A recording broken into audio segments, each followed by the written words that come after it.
The Honorable Mr. President.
Dear colleagues, I would like to invite you to observe a minute of silence.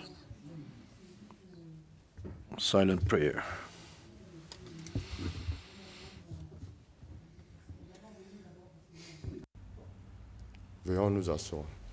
Please take your seats.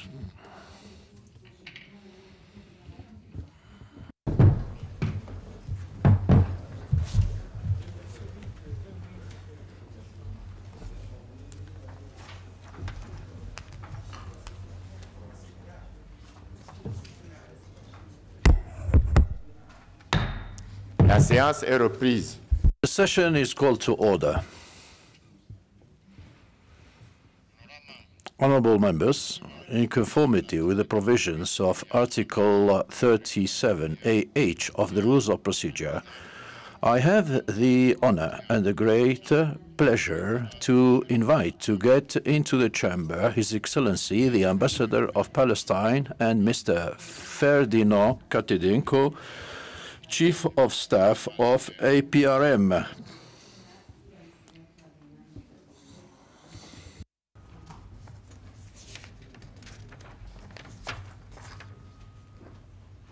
Monsieur His Excellency, the Ambassador of Palestine, and Mr. Ferdinand Katidenko, Chief of Staff of the APRM.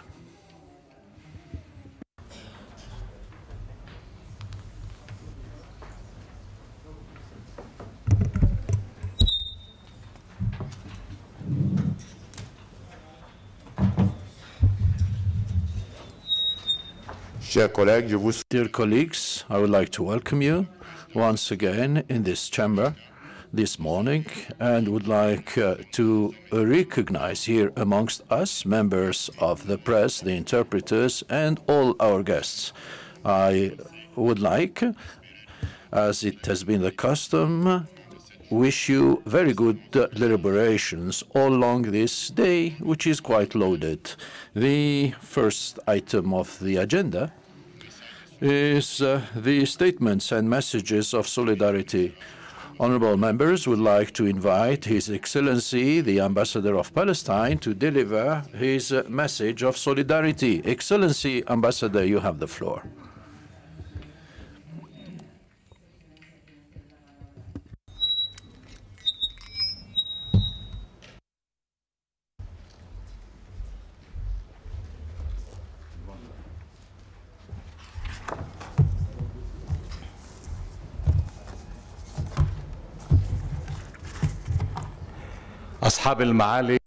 Excellencies, Honourable President of the PAP, Vice Presidents, Honourable Members, I would like, on behalf of our brother, His Excellency Mahmoud Abbas Abul Mazen, President of Palestine, and on behalf of the PLO and its National Council, and our struggling Palestinian people and its government, to express to you our thanks and gratitude for the warm welcome and for granting Palestine the status of observer in PAP. Your very honourable position and attitude embodies the principles of democracy, justice, and peace, and also as a rejection of colonialism and racism. linkage between Palestine and Africa goes back to history that is based on our common struggle between the two peoples which have paid very high sacrifices for the independence of Africa from the yoke of colonialism and get back its honor. And our Palestinian people, which believes in peace, is still struggling for its liberty, freedom, and independence in order to set up its independent state and achieve all its rights, and is hailing the great peoples of Africa in order to gain more solidarity and support in order to put an end to Israeli occupation. Now, allow me to read to you the message which is sent to you, the head of the Palestinian National Council, Mr. Zamoum, and it is going to be read in English. The President, the Bureau, and members of the Pan-African Parliament. I have the honor and pleasure to extend my compliments to all the honorable members of the Pan-African Parliament and to sincerely convey, on behalf of the Palestinian people and the Palestine National Council, our deepest and most sincere gratitude for your support in assisting the State of Palestine to obtain an observer membership status in the Pan-African Parliament. Allow me to express our heartfelt appreciation to the Pan-African Parliament for its solid support and solidarity in favor of our people and our legitimate struggle against the brutal Israeli occupation for freedom, independence, and the establishment of the State of Palestine with East Jerusalem as its capital, which will bring peace, prosperity, and stability to our region. In light of the postponement of the Togo-Israel-Africa Summit, we call the Pan-African Parliament to work together to achieve total conciliation of the summit. We also call the Pan-African Parliament to adopt the BDS initiative, including boycotting Israel's settlement goods, sport, culture, and economic relations, and the prevention of the settlers from entering African countries in order to put pressure on Israel to end the occupation. Allow me to take this opportunity to express our heartfelt gratitude to the peace-loving people of the African continent for their continued principled and firm stand on supporting the Palestinian struggle for freedom. Furthermore, I wish you all success in achieving progress, prosperity, stability, and development in the African continent. Salim al-Zanoun, Speaker of the Palestinian National Council. انتهت الرسالة. This is the end of the message, and I would like on this occasion to express on my behalf as Ambassador of Palestine my gratitude and appreciation for allowing me to make this statement, and thank you for the solidarity by the peoples of Africa for the cause of Palestine in order to set up its independent state with the capital city as East Jerusalem. Thank you.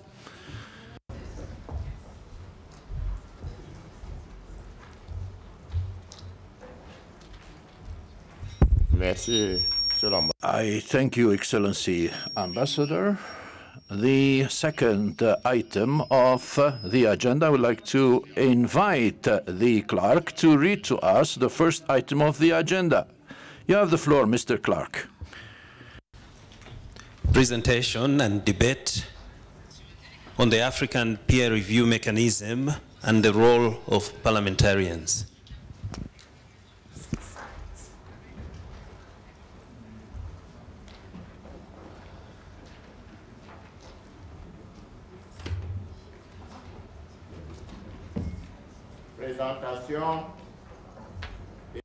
Presentation, microphone, Mr. President. Presentation and debate on the APRM process and the role of parliamentarians. Presenter, Mr. Ferdinand Katendeko, APRM Chief of Staff.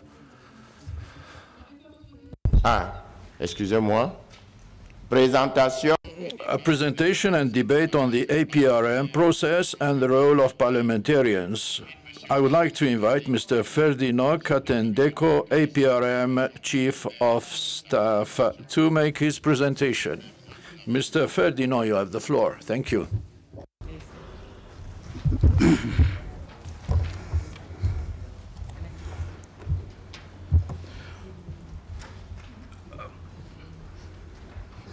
Honorable President, honorable members of Parliament, we take this opportunity to thank you for having invited the APRM to present the APRM processes.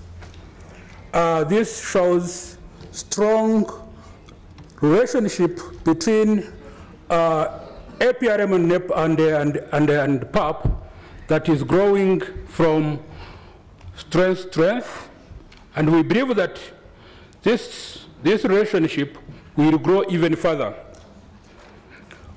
Mr. President and honorable members, allow me to present the outline of what I'm going to present to you today morning, and then you will answer, you will ask some questions where you find some things which have not understood. The outline will be like this.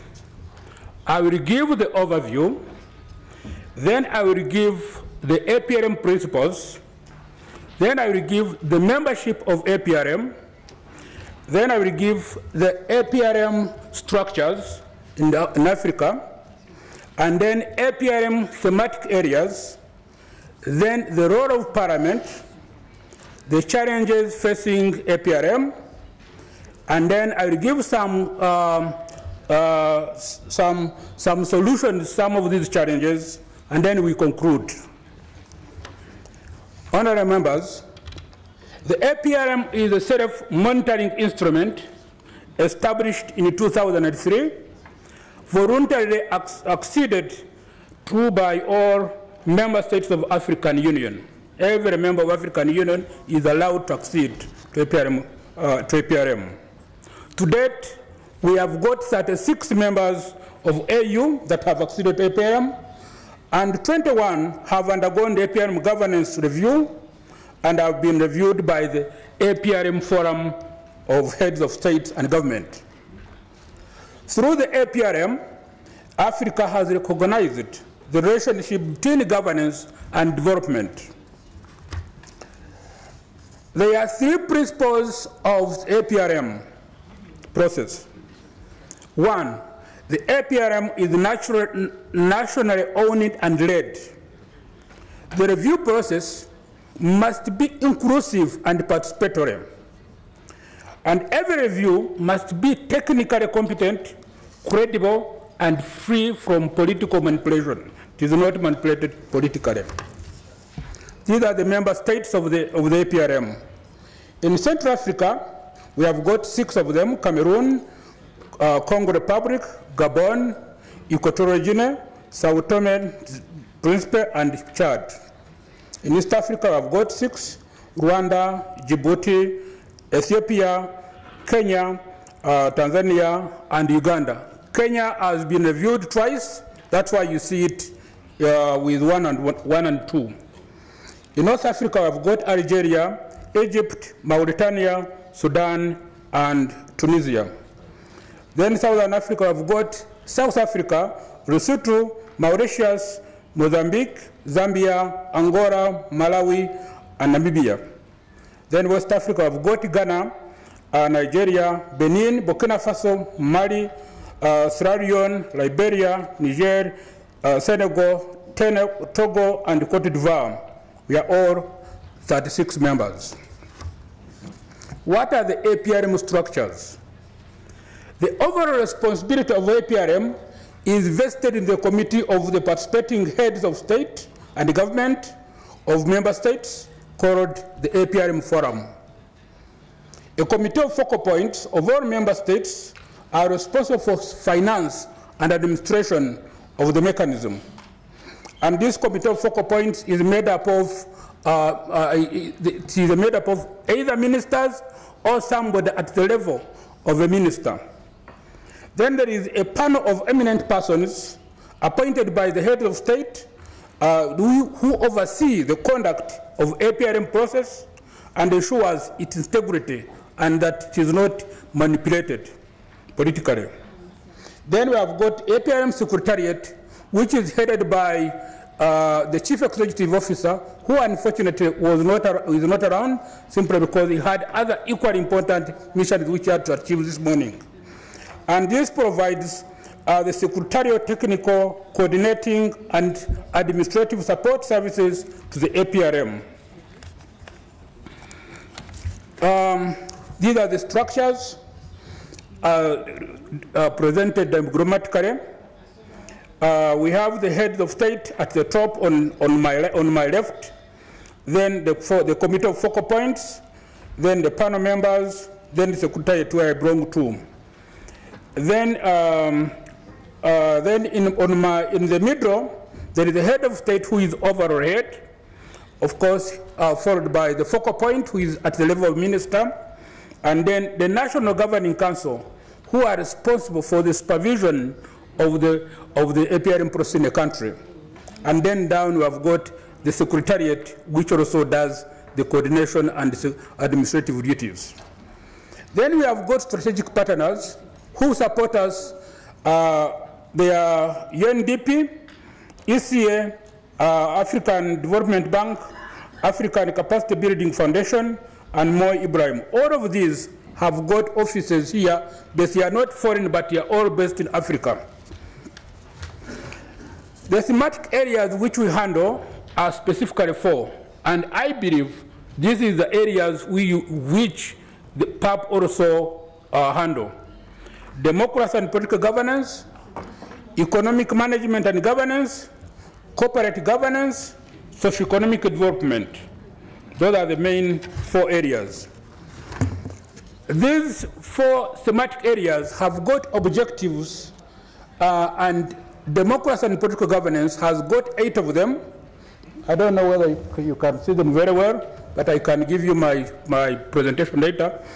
But it has entrenching constitutional democracy and rule of law, upholding separation of powers, prevention and management of intra and conflicts, interstate conflicts, promotion and protection of civil and political rights, ensuring accountable, efficient, and effective public service, promotion and protection of rights of women, promotion and protection rights of children and young persons, then promotion and protection of vulnerable groups, including refugees and IDPs.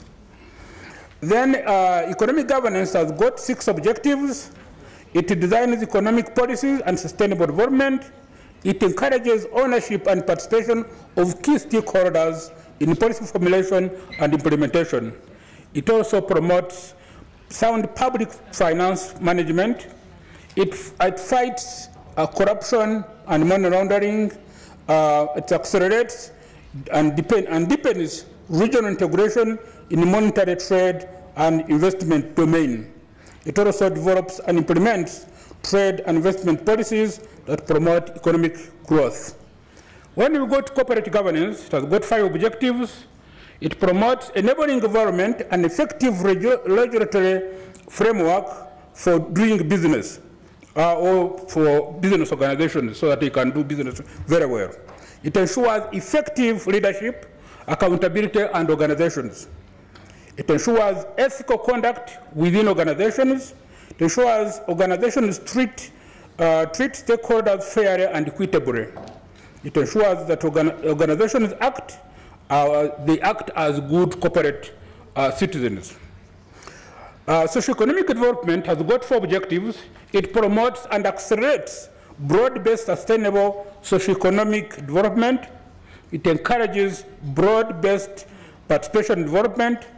It fights poverty, unemployment, and inequality. Then it works towards gender equality in particular equal access to education for girl child at all levels. What is the role of Parliament? Why do we engage Parliament? Why do we engage you? Parliamentarians are very critical stakeholders of APRM. They are our partners. Parliament's role on legislation is paramount to APRM. Parliamentarians are needed to participate in the APRM process to ensure its success. Parliament can influence government's policies and decisions. Parliamentarians at the national, regional, and continental levels have a responsibility to facilitate public ownership of APRM at all levels. Parliamentarians have an opportunity to improve governance and create a culture, should be a culture of accountability, ethics, participation, and transparency in public life in Africa. Participation of Parliament ensures partnerships and cooperation between citizenry and the state, because parliamentarians, you have the constituencies from all local levels. How do you do it? Parliament can get involved at all preparatory stages of APRM process. Parliament is requested to pass legislation and cultivate political support to APRM process. Parliamentarians should keep representation in APRM National Governing Council and have active role to play on it. Because when we have the National Governing Council, which supervises the APRM process in the country, we expect a parliamentarian at least to be part of it. Parliament should request the NGC submit reports on its activities for parliamentary consideration.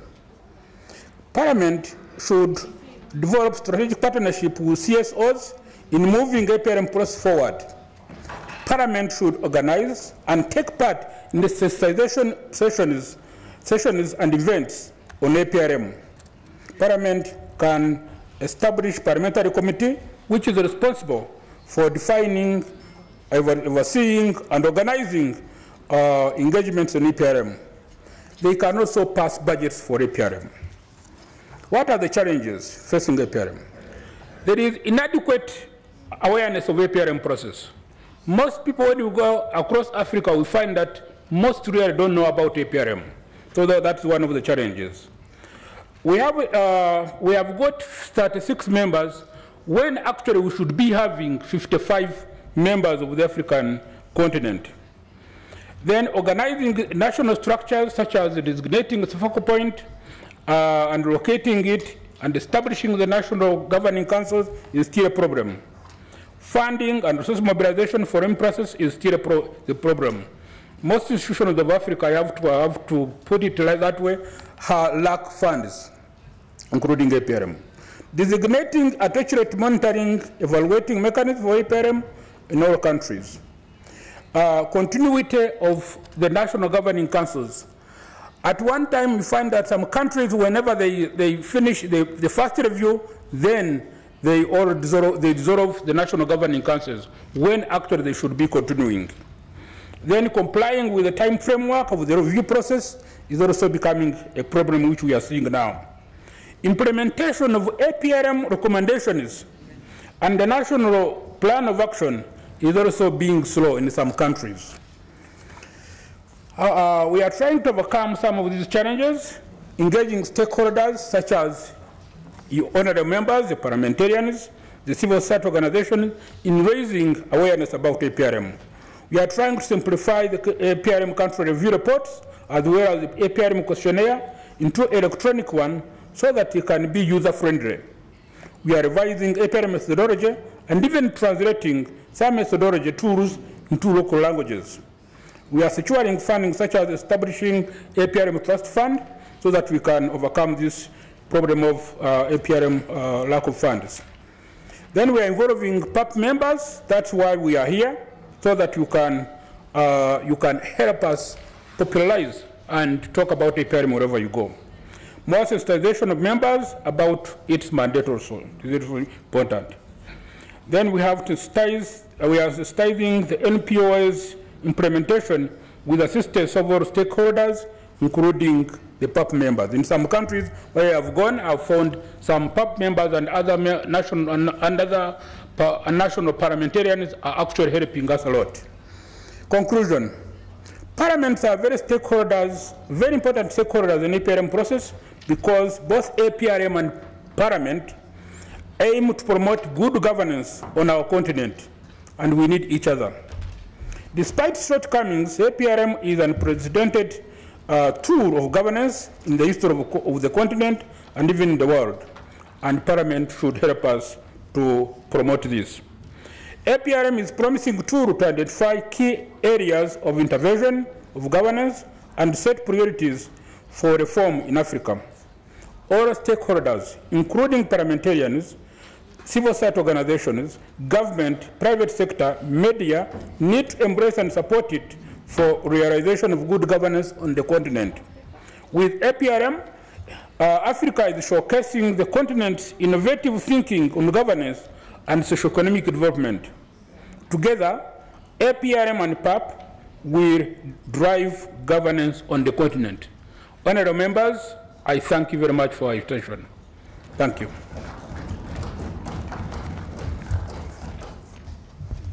Merci beaucoup. Thank you very much. And the first person on the list is Honorable Alhaji Diao Kante from the Republic of Guinea.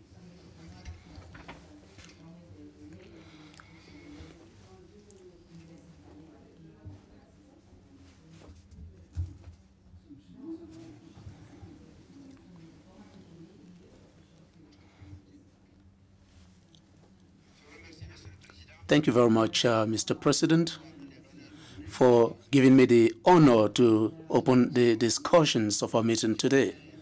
I would like to congratulate the presenter, Mr. Ferdinand, for the clearness in his presentation, the methodology he used in his presentation.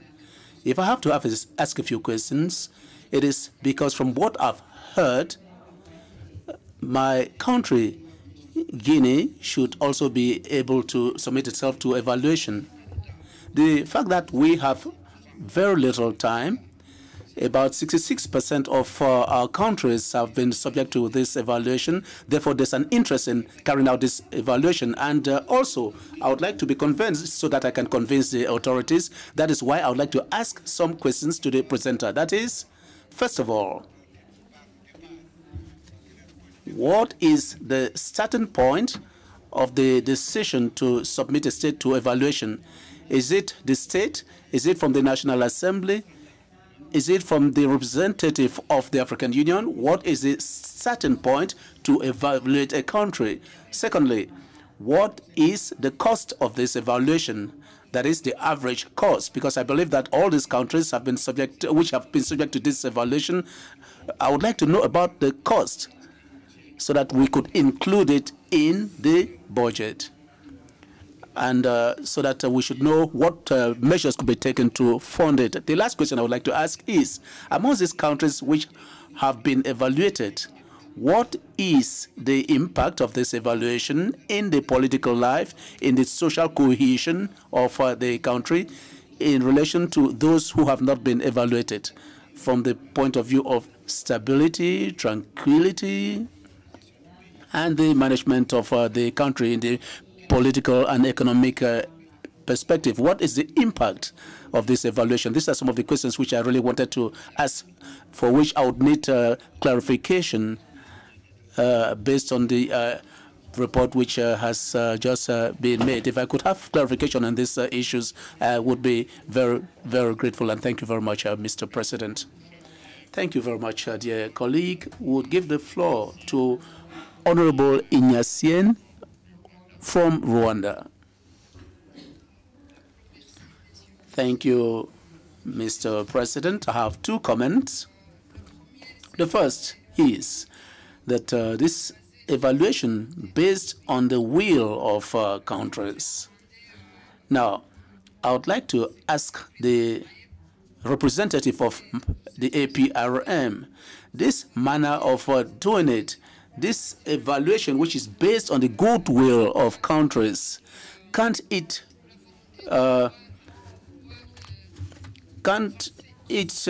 really go against the desire to work together?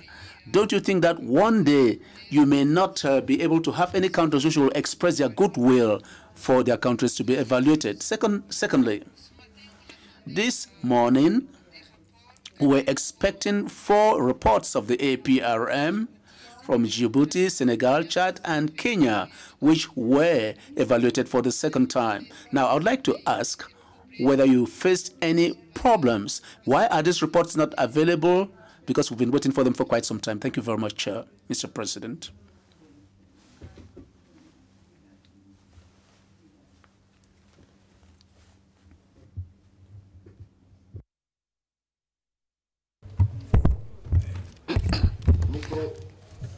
Thank you so much, Mr. President. One issue I had is what my sister had said, because it puzzles me if APRM's evaluation post depends on the will of the countries. And if the countries are not willing, then that means that APRM has nothing to evaluate. And in case all countries don't have no political will. Second, when I heard the presenter, his objectives and mission, in my opinion, I found them that they are too broad. They are touching on too many things. They look to be congested. And I wondered how they could meet the objections, how they could bring about result-oriented and to achieve the much needed, especially when it comes to the areas of women and the children, since there are so many things to be accomplished. Lastly, I wanted to know, he said that PAP can pass the budget for APRM. I don't know whether I got him right. And I wondered, how can PAP pass the budget when PAP is not part and parcel in the establishment of APRM? I also want to be corrected. And I wanted to know whether APRM is accountable to PAP. Because if APRM is not accountable to PAP, how does PAP pass their budget? Thank you so much. Merci beaucoup, chef. Thank you very much, dear colleague. I'll now give the floor to Honorable Dumai Gaspar Kolan from South Sudan.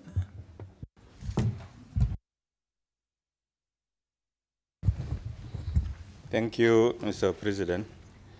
And I thank the presenter. I will add my voice also to those who are inviting APRM to their countries. My country, South Sudan, is not a no-go area. And the Committee on Cooperation and International international cooperation must explain to you that when they were in Juba, it was almost as if they are in Johannesburg or in Midrand, only some small differences. So APRM can still come to Juba and all over South Sudan for evaluation. I do invite them. To add to those instruments that you are handling,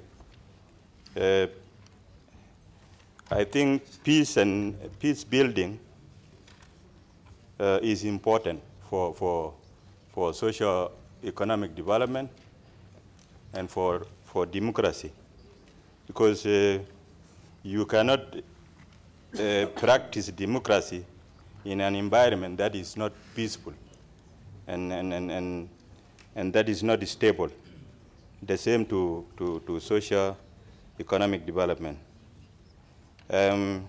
Last, APRM, I think, must concentrate on media development. I think there is problem in Africa with our media. We have very good laws, nice conventions, nice resolutions from each and every institution, but they are not visible to the common man in Africa. So media, if there is a problem of our media being developed, we need to find a way that we have a strong media that sensitize our laws, our instrument that we are using for the development of our continent. I thank you. Merci beaucoup. Thank you very much, dear colleague. I'll now give the floor to Honorable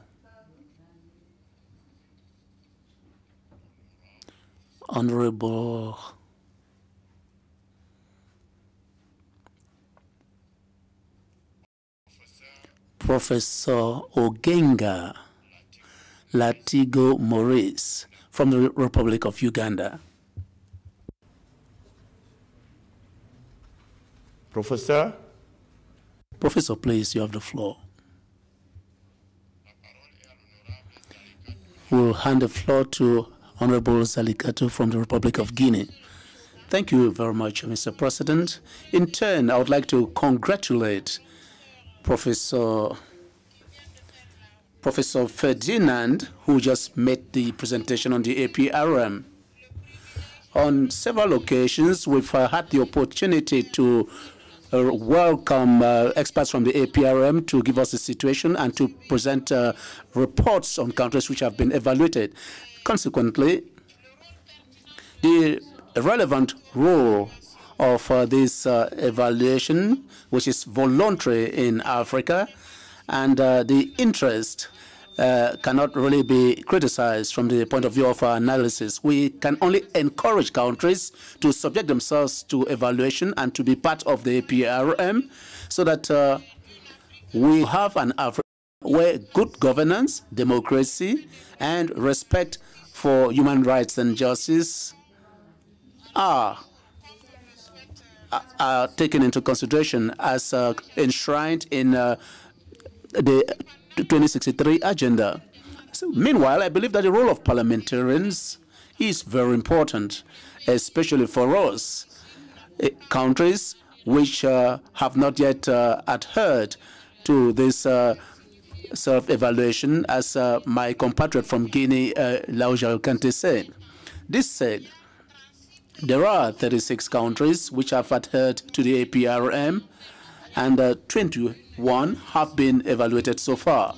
I would like to know, what is the APRM strategy to bring the remaining countries to APRM so that the 55 countries of the African Union will adhere to the APRM so that good governance will be visible throughout the continent and we can realize our aspirations?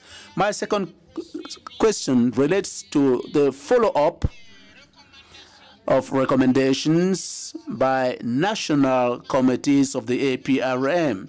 Because if I understand well, the presenter said during his presentation that quite often after consideration and evaluation, the national committees are dissolved.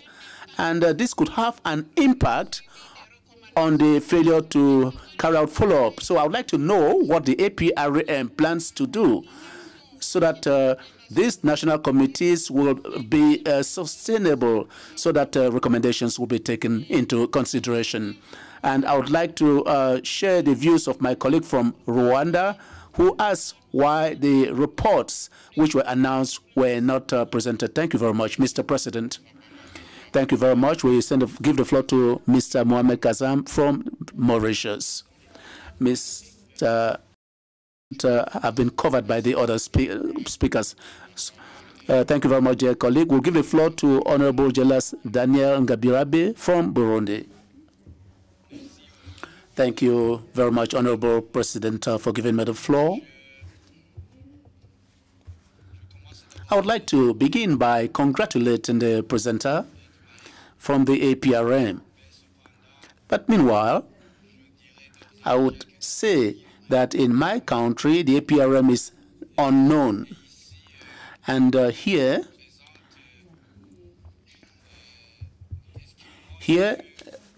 we are told that there is the fact that the APRM is not well known, and the fact that many countries are not members of the APRM. But when we look at what is said about the APRM, it is said that it concerns governance and that it could help in promoting democracy in Africa. It is an African peer-reviewed mechanism. Now, the problem which comes up is the base at the level of states. In other words, African states were not involved in setting up the APRM. In other words, the ideas come from above, and at times, as we have seen, there could be a problem of domesticating this institution because it could affect the sovereignty of some states. And here, immediately, there is some sort of, I will not say resistance, but some sort of questioning of the institution. And this requires reflection on this institution. What we have been able to observe is that it concerns regional integration. So I believe that when it comes from above, when the ideas and decisions come from above, quite often they do not respect the process of regional integration. Normally, we should start from the grassroots upwards, and these ideas should begin from the states themselves at the grassroots and come up to the Pan-African Parliament. And that would have been very easy to domesticate and adopt them, and even the recommendations would be applied, would be implemented without much difficulty. That is what I wanted to say. Thank you very much. Thank you very much, dear colleague. We give the floor to Honorable Ongon Felix from Uganda. La parole est à l'honorable. I'll give the floor to Honorable Alaji S. Gambo from the Republic of Gambia. Thank you very much, Mr. President.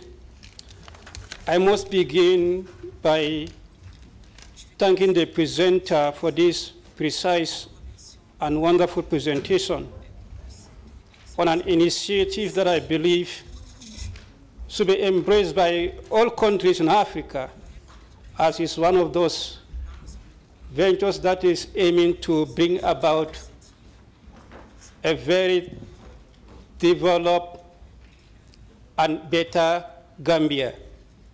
Having said so, I'm somehow concerned that out of 55 countries in Africa, as he said, 36 actually embrace the APRM program.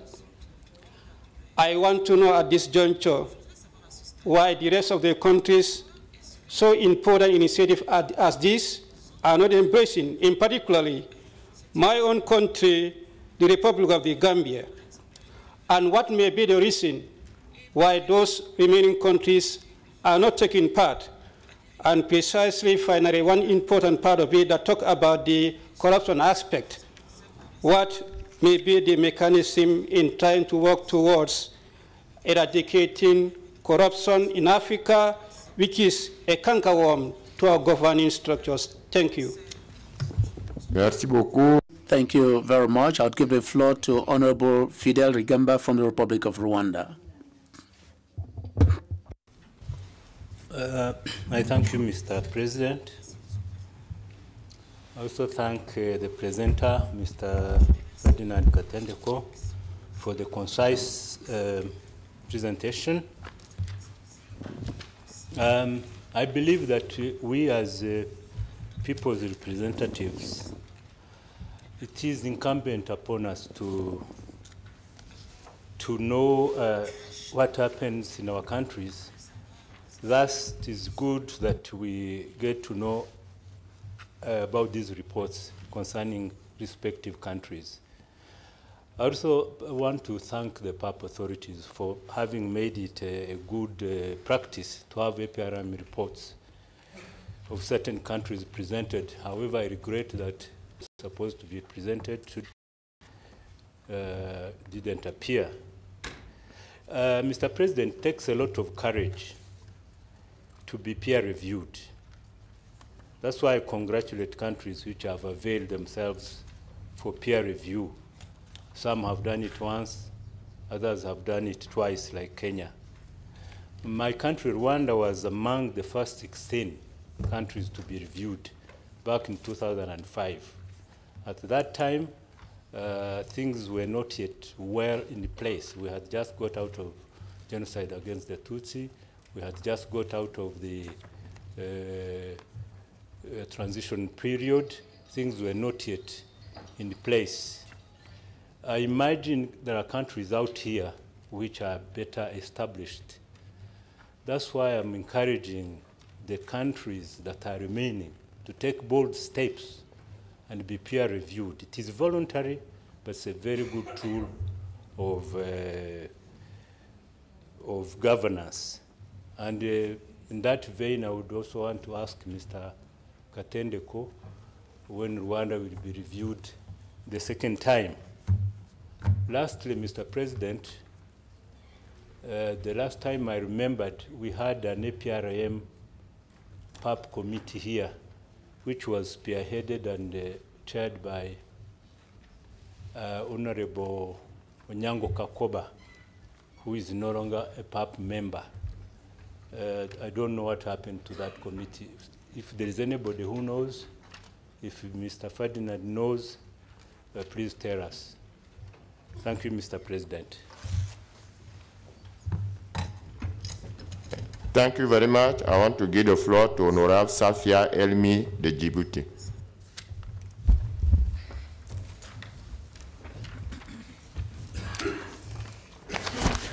Merci, Monsieur. Thank you, Mr. President, for giving me the floor. First of all, I would like to greet all the honorable parliamentarians present here, and I would like to congratulate Mr. Katendeko, I'm sorry if I didn't pronounce your name rightly, for the presentation which he has on the APRM. I'd like to say, starting with Dr. Richmond Timoko, advisor to UNFPA, who made a presentation on challenges and opportunities that are offered to Africa by putting to good use that demographic dividend, followed by Mrs. Sarah Indo, Commissioner of the African Union in charge of human resources, science and technology, who presented the conceptual framework as well as measures that the African Union is going to propose to better use that demographic dividend. Then Mrs. Yamba, the chairperson of, in charge of the youth at the Pan-African Parliament, also looked at the various items discussed by the previous summit that was held in July 2017 and reminded us that a fund to develop the youth has also been established, and 1% of the budget is going to be allocated to that budget to make sure that the youth are able to fly on their own across the continent. And the Parliament also intensified efforts designed to invest in establishing and creating jobs in favor of the youth, and encouraged speakers of Parliament to ensure that protocols and commitments made internationally by the African Union relating to the youth are properly implemented, and concluded that it would be proper to establish committees which would be in charge of youth matters, and also to continue to be vigilant and improve the implementation of programs that address youth issues. And then Dr. Chizongwe decided to help the youth to use agriculture as one of the entrepreneurial item, and decided that we should invest in the youth and encourage the youth to tackle issues relating to agriculture. Honorable members, the work of the conference also allowed to discuss the issues relating to the ratification of the Malabo Protocol, and a consensus was reached to come up with a shared strategy so that we're able to then implement the Malabo Protocol. The chairperson, we also looked at the date so that the protocol due date for the ratification of the protocol by member states. At the end of the conference, the final communique was adopted. The Conference of Speakers of National Assemblies, first of all, are going to commit to share regularly best practices and experiences and to come up with strategies, shared strategies designed to accelerate the signing and ratifying of the protocol in Africa, in particular the Malabo Protocol and the African Charter of the Youth, and also would look at how to use 4 pillars which are going to help us to better use the demographic dividend, namely education, improvement of competencies, employment, entrepreneurship, governance, and how to make the youth self-sufficient, and also decide to reinforce mechanisms that are going to help a better use of national resources and that target programs that are designed to help the youth, and also come up with youth programs that are going to make them self-sufficient, especially by using the African Youth Charter. And fifth, they should also come up with sensible rules that are going to be addressing the youth problems and to contribute to creating institutions that are going to contribute to better management and use of human resources and to better use also the renewable energies so that we can take advantage of this dividend to ensure peace and stability and development across Africa. Sixth, request the African Commission to make sure the conference was that these instruments are put together, as well as the statistical data that relates to the youth, to allow them to better understand their mission and the implementation of that dividend across the African continent. 7, commit themselves to implement the strategies designed to reduce unemployment rates among the youth by at least a quarter between now and 2024, and also in line with the first plan, the 10-year plan that is part and parcel of Agenda 2063 of UNFPA, is also going to be helping in improving this very program, and also to continue to implement the Pan-African Parliament Protocol and to finalize this protocol and continue to encourage countries which have not yet ratified to ratify it in as short a time as possible, and to make sure that it's implemented in due course. And also commit themselves to institute a dialogue within the Pan-African Parliament on the ratification of the Malabo Protocol, and calls upon the executive, namely ministers in charge of international relations, on the various provisions adopted by their respective government to sign and ratify the protocol of the Malabo Protocol. 10, commit to request competent authorities in the respective member countries to accelerate the signature and ratification of the Malabo Protocol before the 31st December 2017.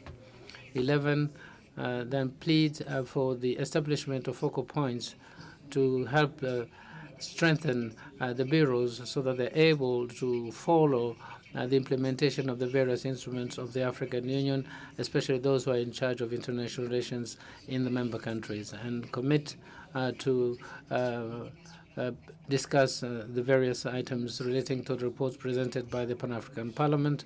And 13, request MPs to submit a draft document relating to the procedure of organizing the annual speakers meeting.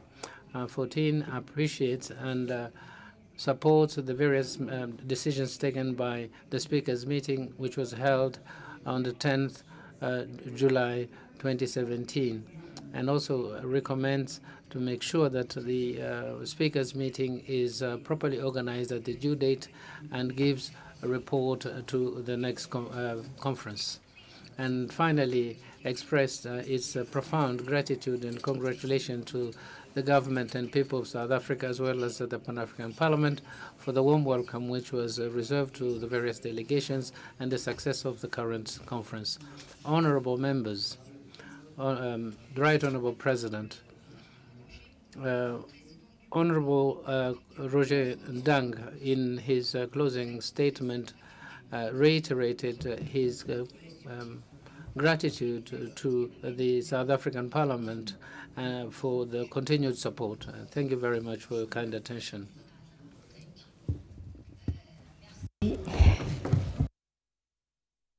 Gracias. Dou a palavra ao colega Sr. I'll give the floor to. I thank you, Mr. Chairman. With due respect to the second Vice President, I did not want to interrupt her, but the version in the Arabic version does not really reflect what was read by Madame the Vice President. The presentation that was made by the second Vice President does not really reflect, or the presentation that has been made by the second Vice President has not been circulated in the Arabic version. So, and when you compare the document that has been circulated to us to the document that was read, there is no relationship whatsoever. Thank you. I now give the floor to the second Vice President to clarify this matter.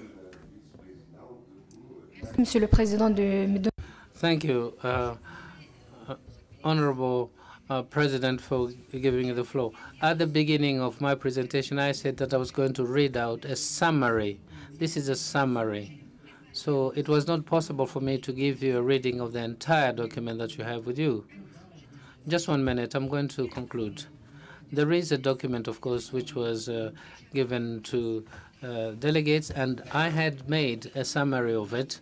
So if there is no relationship between the two documents, between what was written in your report and what I was reading, I do apologize. I think that is the reason why you're not able to follow me properly.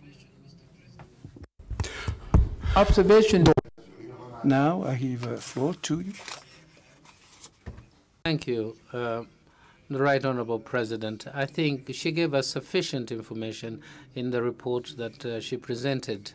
And I think that is actually the proper way of making a presentation. This is what we needed. But by the same token, I think we need to receive the document that she had prepared for us. Thank you, Mr. Chairman. Now we may proceed, and I would like to share with you 2 notes.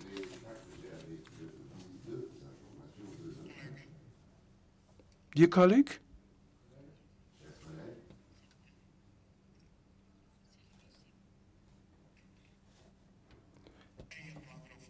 you have the floor there at the end.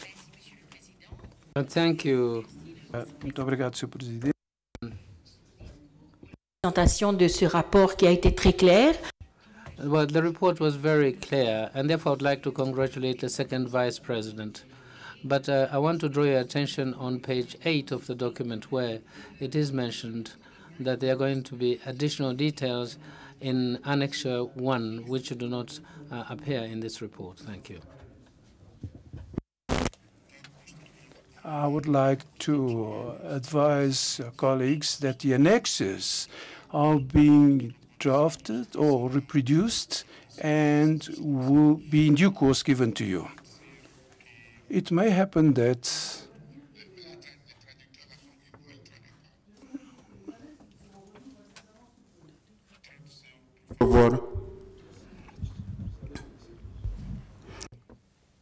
Can you hear us? Yeah. I was saying that the documents that were referred as annexes will be circulated in due course. It appears that there is a problem with the translation. I would ask to the responsible to attend to this matter. Can you hear us? Because insofar as we're concerned, we are in good order. Is the problem solved? Okay. It appears so. Okay. Okay. So I was saying that the annexure will be duly circulated to you.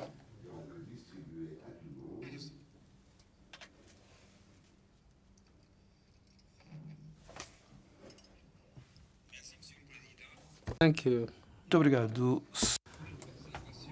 Mr. Chairman, I would like to make a general comment, and I'm addressing it to the Bureau. The comment relates to the document we receive when attending meetings at the Pan-African Parliament. Let me state that with regard to the translation into French, there are a lot of problems.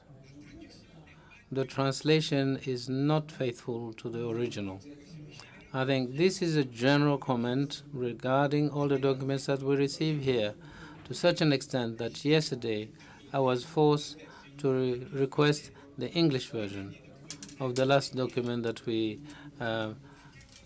considered yesterday. And therefore, I think there is need to make additional effort in this area, because translation is treason. And therefore, we need to make sure that we remain faithful to the original document. Otherwise, I think we will not be on the same wavelength. This is just a comment that I wanted to make, and I'm addressing it to the Bureau with regard to all the translations that we receive in French. Well, French, of course, is a much more demanding language in terms of translation, and therefore we request the translation team to make an additional effort. Thank you.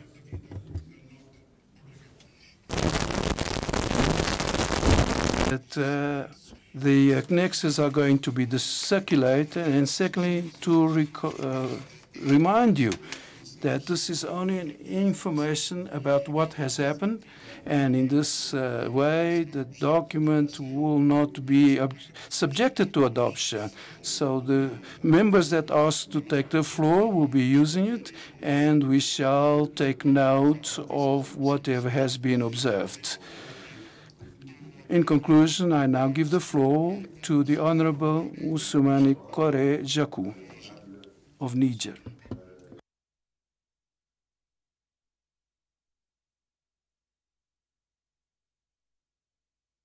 Não vejo na sala. Tem a palavra. He's not in the assembly.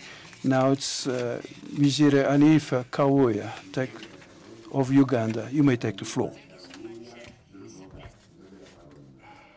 I want to thank the second Vice President for her presentation on the Speakers' Conference of 2017. And I want to confine myself on ratification of protocols, and specifically on the Malabo Protocol. Mr. President, the Malabo Protocol has been with us for some time now, and I want to go to objective number C and D. But before I go to those objectives, African leaders are always very eager to sign instruments and protocols, but they are not eager to honor them and implement them. And this is a case with Uganda. I don't know what happens in other countries, but in my country, there are many protocols which are signed, but they are not honored and they are not implemented. And the Malabo is one of them.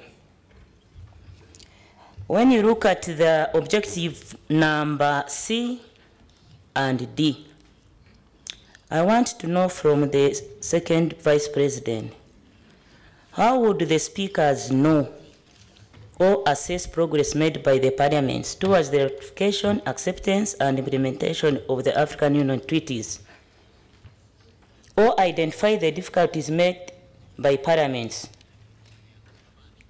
when the national parliaments do not access these protocols, when there are no mechanism of accessing them, and the case in point is in Uganda, because for me I'm talking with the Ugandan experience. I've been in this parliament, as I said before, for 30 years. I've been on a committee of foreign affairs. I've been on several committees. When these protocols are signed, normally it is foreign affairs and the heads of state, they remain on the archives of foreign affairs. So how would they find their way? You find members of parliament, national parliaments, they are not aware they are there. Take example for the PAP protocol. The national parliament of Uganda are not aware. If the PAP delegation here is not aware, so how would you assess them in your conference and you discuss and say that you want to access the problems? And Madam Vice President, I wanted for us here to share our experiences. What is the difficulty? Why are member states not signing? Let's be sincere. Let me share my experience in Uganda, for example. The delegation of Uganda here, we met our own speaker, and we asked her, what is the problem? Why is the protocol not signed? As I've said, most of the protocols Uganda signs. Our president signs, for him it signs. The rest is for other people to implement or whatever. Now she told us she doesn't know why the president has not signed. We said, okay, let's go to the president. For us, when we go to the president, he says, okay, what is the problem? When we reached there, we went with our Minister of Foreign Affairs. The minister, I'm the MP for him. I said, okay, my MP, what is the problem? They are asking us to have this signed, and you are sitting here. And then the president said, Anifa is asking you, why are you not signing? Then he said, some legalities. I said, which legalities? They want me to go there when this thing is signed. Then the president said, what is the problem? Then he asked us, you people, what is the problem? I said, let him tell you. Then the president said, come here next time, and you tell us the problem, and we sign. So I want to know from my colleagues, why are we not signing? Why are our member states not signing? Maybe our presidents also have the same problems like my president. My president said, what is the problem? Foreign Affairs is saying some problem. And now, so Uganda is one country which has not signed. Now, we were supposed to meet the president last time. Now, Foreign Affairs was dancing somewhere. Now I am supposed to meet with my delegation next week when I go. So there is some problem somewhere. Is it packaging? Is it a problem? So I wanted to share experience with my colleagues so that when I go back, maybe I learn from you. Then I go when I am well packaged to tell my president that I think the problem is here. I thank you. Muito obrigado, colega. Thank you very much, Honorable Majirani. And now the colleague from Southern Sudan, Bajirani. Thank you, Mr. President, and the presenter. Mine will be a proposal in relation to ratification process. It has been so long for member states to, to ratify treaties and protocols, conventions, and all this. I'm therefore proposing that PAC to take up the process of advocacy and to form or to set up an advocacy team headed by the president himself and some members of bureau. That will make it, is stronger. Plus some of the bureau members and PAP members, or at least the team leader of PAP in that particular national member state. The task will be that the team will meet the president or the head of the state regarding the ratification of all these instruments. And the second task will be that to address that national parliament, the president and his team to address the national parliament in that visit, explaining the necessity and the importance of ratifying those instruments, because they are African instruments. Why it is so difficult for our member state to ratify? I thank you. Muito obrigado. Thank you very much, colleague Dumako Lang from Southern Sudan. And before I give the floor to Abdelrahim Ibrahim from Djibouti, I would like to remind you that for the last 2 years, one of the concerns of the Pan-African Parliament was precisely to advocate the ratification of this protocol. He usually speaks about parliamentary diplomacy in defense of the Malabo Protocol. I would like to say that the members of the Bureau have been visiting the countries in their regions and even beyond. And I must say that the response that we get is not satisfying, and we would like to know what is going on for this not to happen. Maybe the conference that took place in August among the heads of state might bring a change, but we just hope so. But in any case, we take note of your proposal, dear colleague. And I would like to give the floor to the colleague from Djibouti. I thank you, Mr. Chairman, and would like to thank the second Vice President for her presentation. So, investment in the youth has become necessary for our heads of state and government in the African Union, and it's been about 2 years that we've been dealing at the national and continental level the necessity to create the necessary conditions for the employability of our youth. We do commend the creation of a fund for the development of the youth, whose budget is about $500 million. So the question is, in our capacity as PAP, do we really have the means to follow up the decisions and the recommendations and the various conferences of the African Union? Because the issue of youth is a burning one, and it should be dealt with appropriately if Africa doesn't want to miss the process of development and reduce the migration of our youth. Thank you. Thank you very much, dear colleague Ibrahim. I would like to give the floor to Wavel Ramaklowane from Seychelles.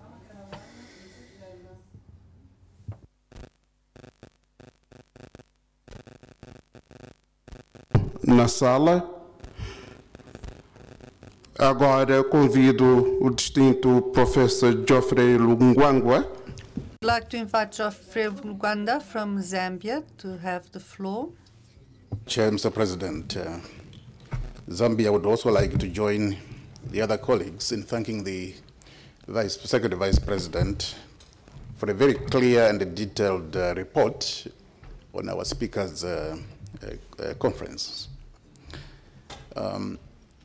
Mr. President, for Zambia, this conference of our speakers was extremely important because in the first place, it raised a very significant point when we went back home, namely the need to raise the awareness of what's happening at PAP in our parliament.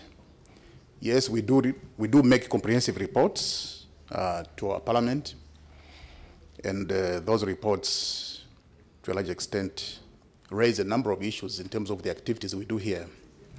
But it was decided in our business affairs meeting, committee meeting, chaired by the Honorable Mr. Speaker, that at the end of each PAP session, there must be a comprehensive statement on what has taken place, during the session at PAP, so that we can debate the issues raised in the chamber of our national parliament. And I think that's extremely important. We agreed so that the visibility of PAP is raised to a higher level within our parliament. Secondly, the Malabo Protocol was, of course, considered very, very, very important and urgent to ratify. And it was very important that the President, His Excellency Nkondo, came to Zambia last month. And in his visit, he was able to meet our Speaker of our National Assembly, as well as His Excellency, the President of the Republic of Zambia. And in those meetings, the need to ratify the Malabo Protocol was raised. And we would like to report, I think, that in the meeting that President Nkondo had with our President assured President Nkondo that PAP should count on Zambia in the ratification of the Malabo Protocol. So, as far as Zambia is concerned, ratification of the Malabo Protocol has been raised to a higher level. And we are now working towards seeing how best the country can quickly ratify the Malabo Protocol. And that is the assignment which we have as Parliament, as well as a country. So we would like to assure PAP that Zambia is seriously considering the need to urgently look at the Malabo Protocol and ratify it. This is the commitment that has come from our President. Thank you very much, Mr. President. Muito obrigado. Thank you very much, Professor Geoffrey Rungwanga. I give the floor to Algie Darbo from Gambia. Thank you very much, Mr. Vice President and Madam Chairperson, for that wonderful presentation. The Speakers' Conference is important to all, but in particularly to the Gambia, as we call it, the New Gambia, in the sense that our Speaker is new to this Parliament, and most of the members in the National Assembly of the Gambia are new members, in particular the members representing them in PAP. Therefore, what was discussed and deliberated here is of immense importance to the Speaker and the entire members of the National Assembly of the Gambia. But the most important aspect of the conference is the theme, as far as the Gambia is concerned, harnessing democratic dividend in investing in youths. That is very key in the New Gambia. Mr. President, youth like the women force are very vulnerable to certain societal vices that can kill the hopes and lives of any nation. the youths are the cream and the backbone of any country, and therefore a nation's democratic dividend through investment in youth cannot be a futile venture to the economic growth and development of Africa. The youths are potential political forces, which all the political parties in any country highly depend on to get their political powers. And I believe also they are equally recognized as far as the economic sphere of any country is concerned. As peace is on the lips of every African, this cannot be realized if we don't recognize and put the African youths at their better place. And the only way we can do is to invest in them. The Gambia had been hampered with mass exodus of our youths to look for greener pasture. I think we will better utilize this conference and try to make sure our government is highly committed to invest in the youths in order to enable our potential youth population to stay and help develop our Gambia. Thank you.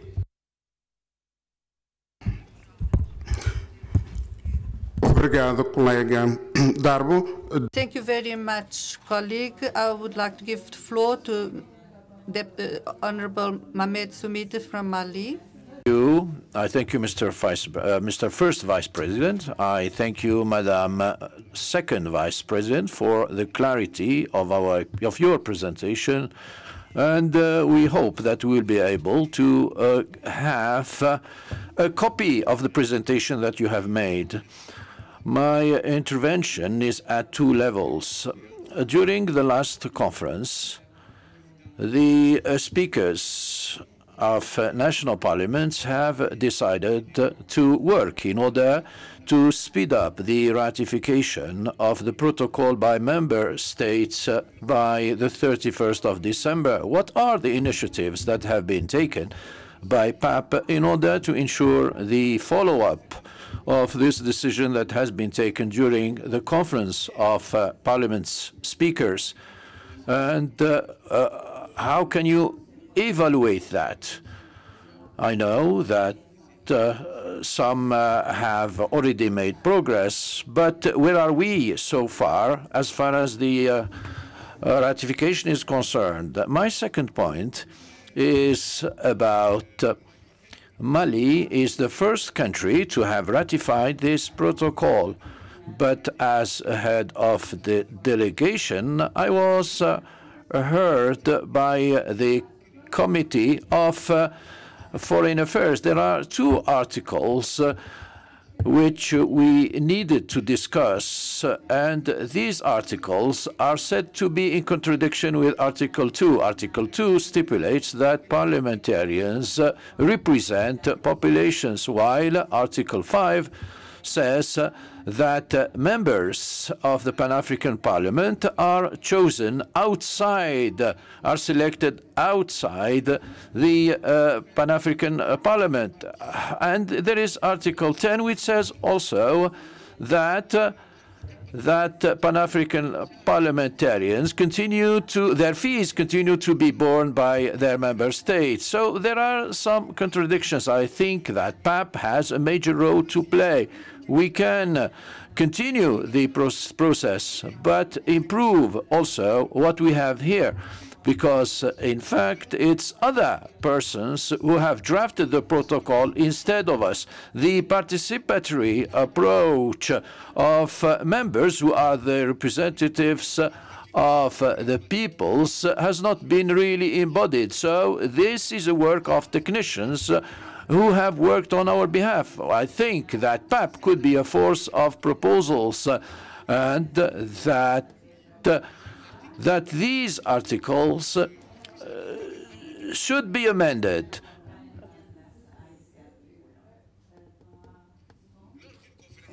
During a conference. I think that this is the points which I wanted to make to make intervention on. I thank you. The Honorable Aidara Aishat Sinse, Mali. Thank you, Mr. Chairman. Good morning to you all. I will start by commending and congratulating Safia for the clarity of her presentation. I have a problem here. My colleague has spoken about the commitments that have been made on the protocol. I must say the commitments that have been made by the speakers when they come here, because what we have noted is that very often there are resolutions, there are commitments, and as soon as we leave this parliament, there are no more results, no more follow-up. And this leads me to say that during the next conference of speakers, we must insert in the agenda an item on the commitments that have been made during the previous sessions in order for us to know what has been done. Second, now as concerns the youth, there is much talk about youth and about women. I think that the youth and also the women are just a kind of are not really very seriously taken, are not taken at heart. So we as parliamentarians also must assume our responsibility and see whether the budgets are used for good purposes, because here lies the problem. There are budgets that are given to the youth but are used for other purposes, and this also applies to women. Now, about the protocol, I think that not only the speakers have a role to play, but very often speakers wait for the government to send the bills to Parliament in order to act. Now, there is a lot of things that are found in the protocol which is not done by our national parliament. So we have a role of sensitization and information at the grassroots, and request our colleagues to help us in order to fight for this ratification. Once again, I will not conclude without reiterating what I have just said. We must put the Women's Caucus and what my colleague from Uganda said. The president is not here, but I will a little bit go against what he said. It is true that Mali is working very hard for African integration, but this was a political decision where the president was, when we saw the president, he was not really prepared to sign. And it was during a debate that we've been able to convince him to sign. And this applies to other countries. We as parliamentarians have a very important role to play, and once again, it is necessary for our colleagues in our national parliaments to be informed and sensitized. Thank you. The Honorable Sidia Jatta from Gambia, from the Gambia. Mr. President, we have a shared destiny on the continent. Therefore, fora such as Conference of Speakers are fundamental to the process of integration, because they provide occasion for sharing experiences and practices. But perhaps activity should not be limited to organizing only speakers' conferences.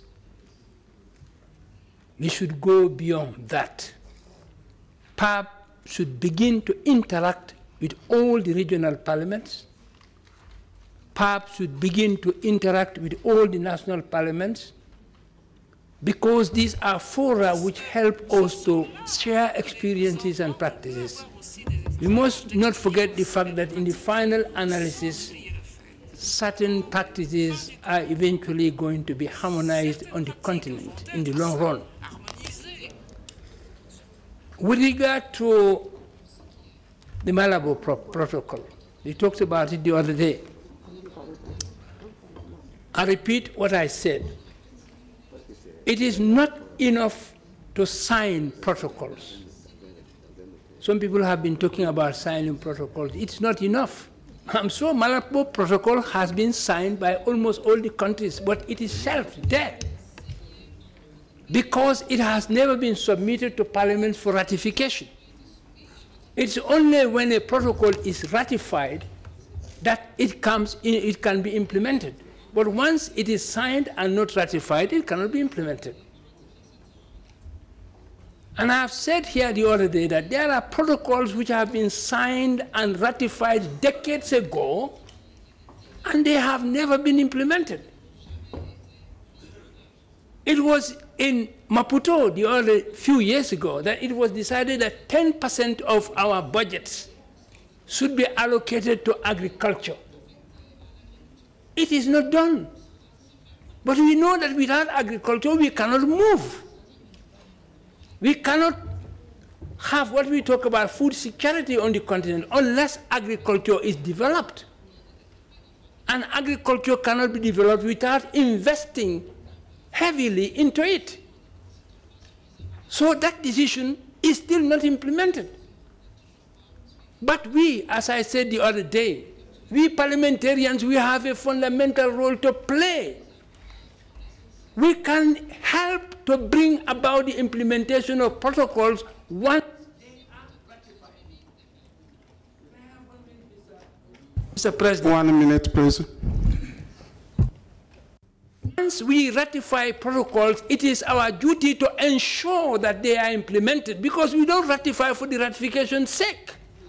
We ratify to bring about implementation to achieve something fundamental, which is fundamental to our development. Mr. Speaker, I thank you very much. A palavra agora ao colega distinto Gelasi Daniel Demberembi from Burundi. You have the floor, sir. I thank you, Mr. Vice President, for giving me the floor. I would like to start by congratulating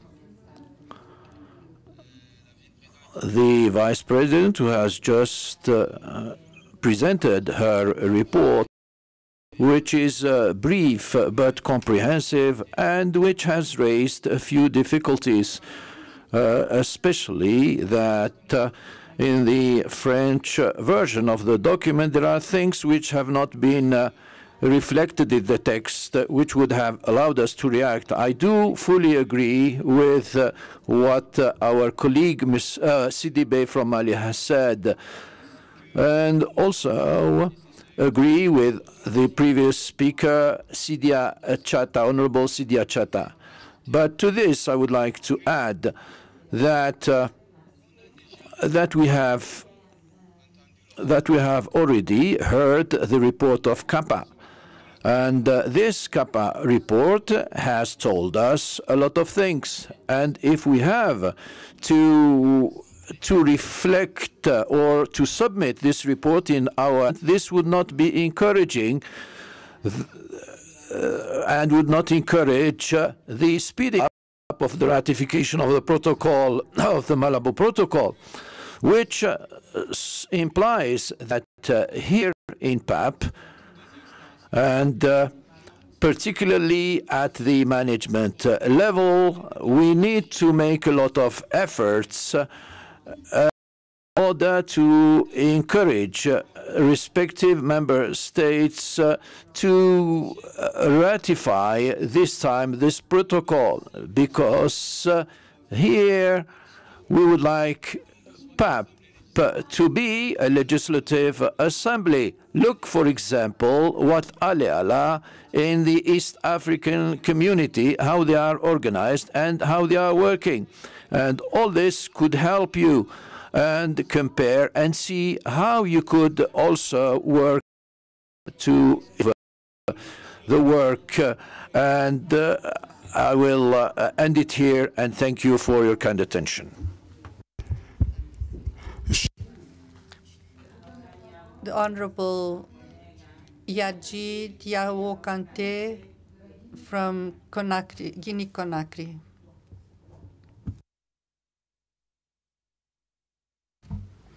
Je vous remercie, Monsieur le Chair. Chair, I would like to congratulate Vice President for the clearness of her presentation, a presentation which gave a lot of clarification on the document which we are dealing with. The document which we have is not very complete, but she gave the details. So I believe that we've had the complement of this report so that we'll be able to assess what has been decided.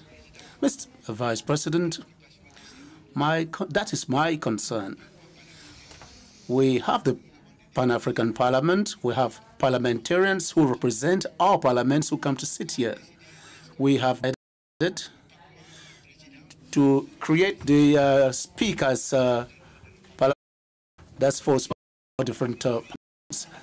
The meeting of clerks of different parliaments also. But what have we noticed? Mr. Chair, I would have preferred that the Bureau of the Pan-African Parliament, which takes down the statistics and which has been taking the statistics of this 9 speakers conference, should be able to tell us who have been present, who have not been present, because that is where it all begins. I don't have the statistics, but if we look at the statistics, we'll notice that 1/3 of our speakers have not been present. They have always been represented. And that's where the seriousness begins. If they believe that they can just send representatives be represented by a parliamentarian or a member of staff of their parliament, that is already lack of seriousness. So I would have preferred that the Bureau should come up with statistics of these 9 meetings so that we should see the speakers who have always been present and those who have been represented by others. And this leads me to say that this report, which has been presented to us by the Bureau, could not have been represented by the Bureau because the speakers they have created a Bureau. The President has a Bureau, and those who have to present the report should not be the Vice President or member of the Bureau of PAP. It is the role of this Parliament of Speakers. That's what I wanted to say, Mr. President. They are not there. And we are discussing this report. Is it the PAP Parliament that is going to report to the speakers? So I would have preferred, Mr. Chair, that we should come up with statistics of all the speakers who are present, and we should be able to know which speakers of our parliaments have not been taking part in all these meetings of speakers of our respective parliaments. The speaker's microphone is not on. Could he kindly turn on his microphone, please? His microphone is not on. Could he? We are talking about investing in the youth. Mr. Chair, this will be impossible if the youth is African. The Senegalese youth, they are not in Senegal. The Gambian youth are not in the Gambia, and they are all out seeking for jobs elsewhere. So if all of them have to go away, and it would be important for our governments to come up with action plans in our respective countries. We should be very concrete, and we should invest in our youth. But African countries should first of all consider themselves as African countries and invest in their youth. Mr. Chair, I made a recommendation that our session should remind the speakers of our parliaments that there has been a date for the submission of the Malabo instrument ratification. And if this is not done, we'll hold the speakers of our parliaments responsible. And I think if this is done, we will have a better situation. Thank you very much, Mr. Chair. I now give the floor to Honorable Niteretse of Burundi.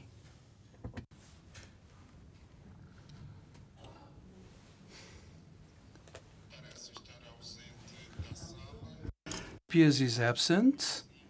Therefore, I now give the floor to the Honorable Zalikatu Diallo of Guinea-Conakry.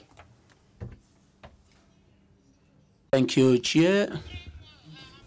And I would like in turn to congratulate the second Vice President for the presentation and the clearness of her report. I would like to speak to two issues which she highlighted in her report. At the level of page 5 of the document which I have, she recalled that Dr. Richmond Tremulo highlighted that democratic dividend is a potential for economic development. Consequently, for this to be achieved, it is necessary to invest in the youth, and especially in areas such as education and health and other areas. I would like to share the views of the doctor, because everyone knows that democratic dividend leads to economic growth in countries. This process has helped Asian countries, which are known as the tigers, as well as Latin American countries, which for the most part today are amongst intermediary income countries. When we look at the BRIC countries,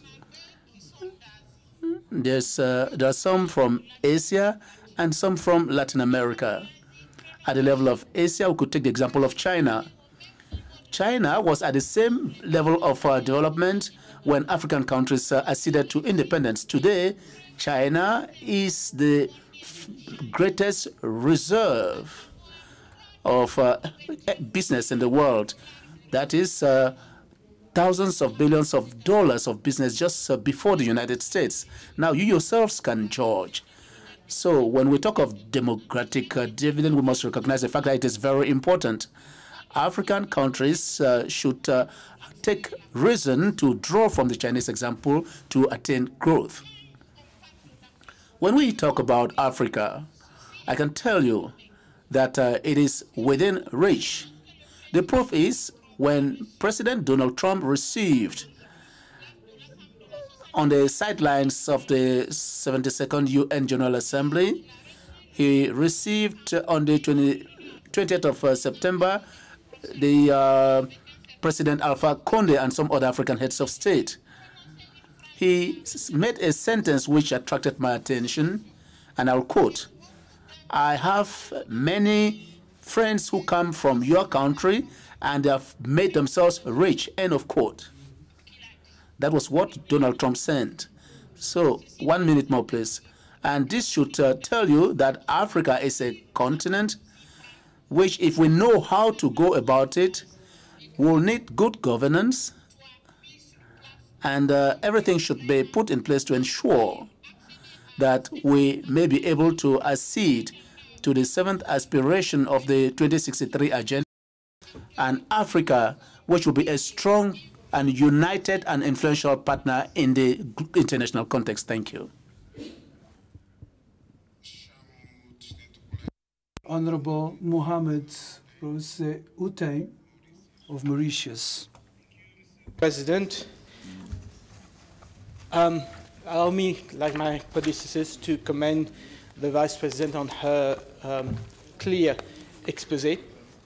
Mr. Chairman, we just received now a copy of the recommendations of the resolution taken by the speakers.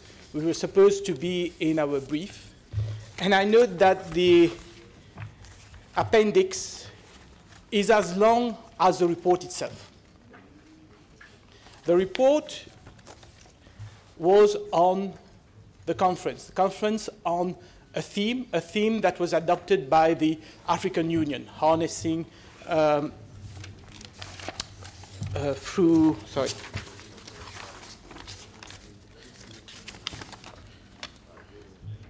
harnessing the democratic dividend through investment in the youth. My question is very simple. We already have a roadmap. The African Union has already identified the 4 pillars.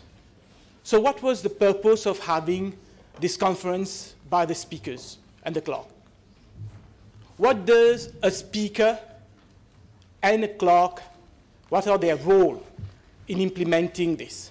And when I look at the resolutions that they have taken, I'm surprised because in my country, my Speaker of the National Assembly, our clerk of the National Assembly, has absolutely no power whatsoever to implement any of the recommendations that came out of this conference. They don't vote. They don't set the agenda. They don't come up with the laws. They don't vote the budget.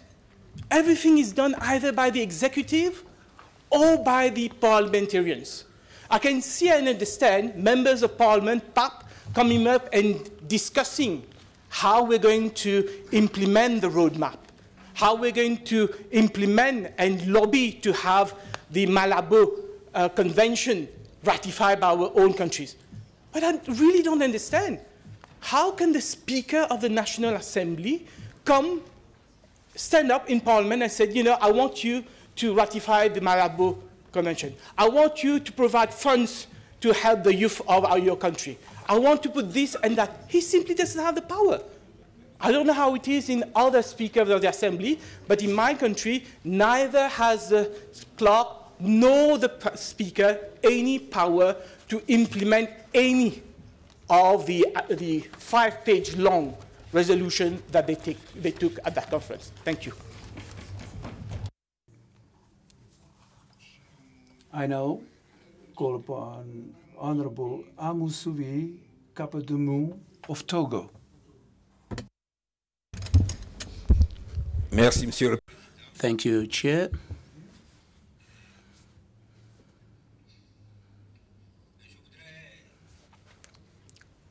I would like to say that Honorable Conte, Honorable Sidibe, and Honorable Aidara have taken on board most of my concerns.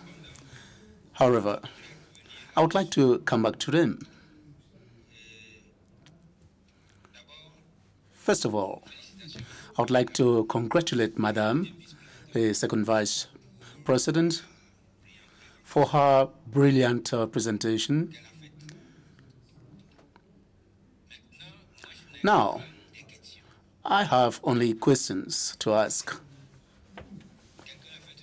A while ago, someone commented, and I believe it was Honorable Kante, that it was normally it's not Madam who had to present, who had to make this presentation. I think it is those concerned who had to make the presentation because there are questions we are asking and to which we need answers. So my first question is as follows. What was the participation rate of speakers in their last annual conference? The rate of participation of at the Speakers' Conference. I am taking into consideration the participation of 2017. Further, what was the state of implementation of the recommendations of the year 2015 and 2016 recommendations, the state of implementation of the recommendations for the years 2015 and 2016? Have there been an evaluation carried out by the Pan-African Parliament? Because, yes, normally when they come, you have to carry out this assessment, the state of implementation of the recommendations of the previous years, 2015 and 2016. Did you carry out this assessment? And my last question, till date, what are the countries which have so far ratified the Malabo Protocol? If we lay emphasis on the assessment and the implementation of recommendations, it will be necessary for us to apply at the level of the Parliament results-based management. It is not really talking for talking's sake. Oh, the speaker's microphone is off. I'm sorry. Could the speaker kindly turn on his microphone?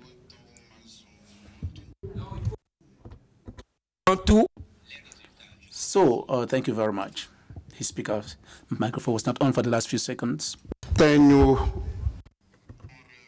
now call upon Honorable Jacqueline Mongwe of Rwanda. Thank you, Chair. Thank you, Chair. Chair, I would first of all like to congratulate the Second Vice President, Safia Jibril, for her presentation, which was quite elaborate and which was completed by the final communique which was distributed a while ago. Chair, the organization of this Speakers' Conference is very important. It's extremely important because it's an opportunity for speakers of our national and regional parliaments to be informed about the Pan-African Parliament and the progress of its activities, and to discuss on good practices between our different parliaments, and especially with regard to legislation and policies, strategies, and current issues at the level of our respective countries and the entire continent. Chair, it is a good thing that you distributed the final communique. Some members here who have speakers who will participate at this conference, we have some information from these reports, because in some parliaments, each mission has a report which it has to submit to Parliament, and at times within a time frame. So I was already aware of some of these recommendations. I have two clarifications which I would like to seek from you, especially on these draft recommendations. I believe that they are very relevant recommendations, and I would first of all like to ask, with regard to recommendation number 13, it is very urgent for this recommendation to be implemented, especially to enable the next Speakers' Conference to be effective and efficient. It is very urgent for this Speakers' Conference, which has been instituted at the level of PAP, should have its rules of procedure, so that this Speakers' Conference may be able to attain tangible results, since the Conference of Speakers became effective. One of my colleagues asked about the rate of participation at this Speakers' Conference. This is the 9th conference already, and after some time we should be able to stand by and take an assessment. I agree. Her microphone is off, I'm sorry.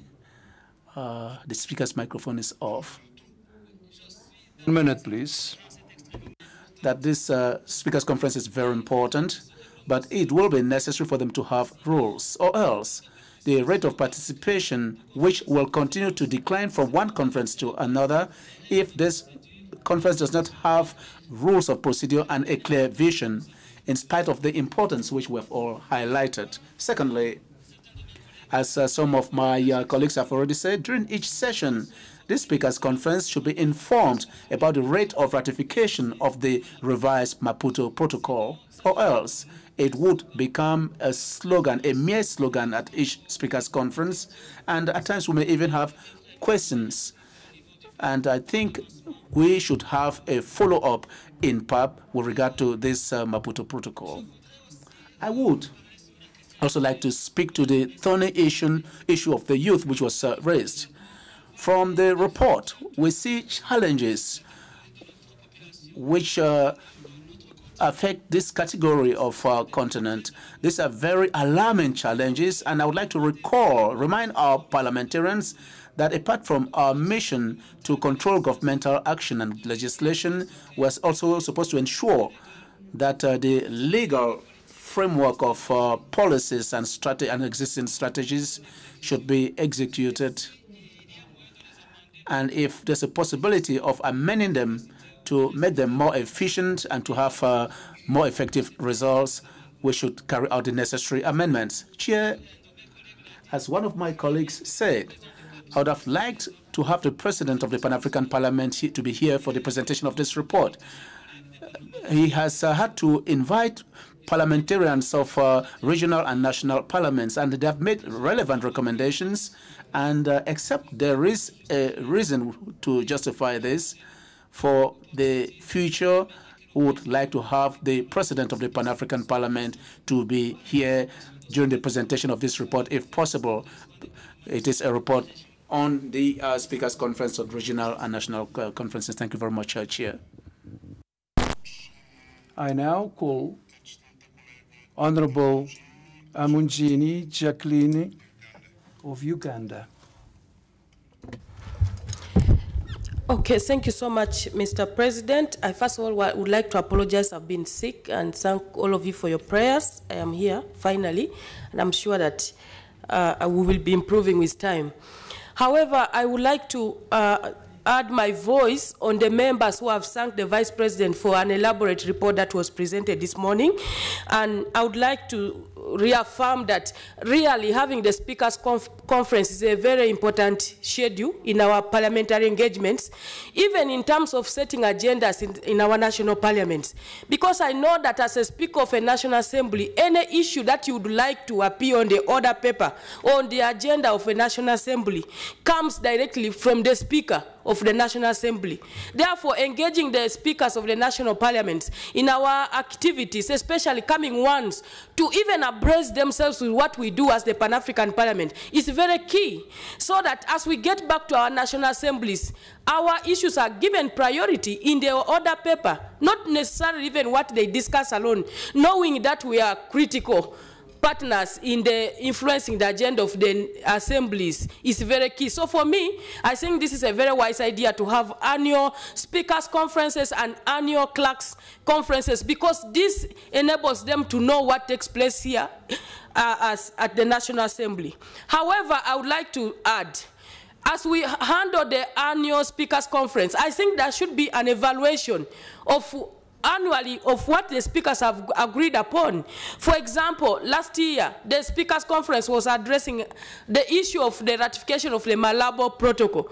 So by this year, we should be knowing which speakers have taken initiative in terms of influencing their governments to ensure that Malabo Protocol is given a key priority in their national assemblies.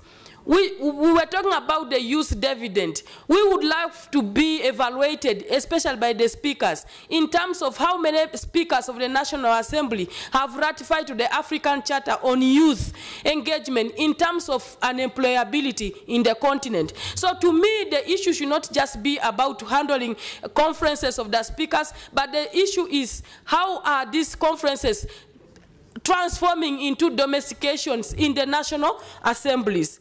And lastly, Mr. Speaker, Mr. President, I would really love to see conferences that are informative in terms of moving the legislative agenda in our national parliaments forward.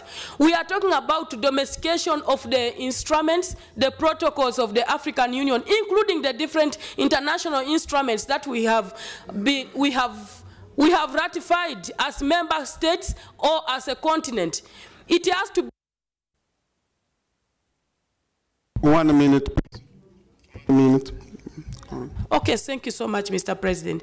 I think for me, domestication of these international frameworks, domestication of these protocols that we are talking about that are passed by the heads of state summit should be the key role of the speakers. So the more they keep coming to the Pan-African Parliament and associating as the speakers conference, the more it becomes easier for them to internalize most of these international frameworks, so that they are not only seen as international frameworks, but they are domesticatable in our member states. Thank you, Mr. President. Most obrigado. I now give the floor Honorable Temple of Swaziland. You have the floor. Thank you, Mr. President.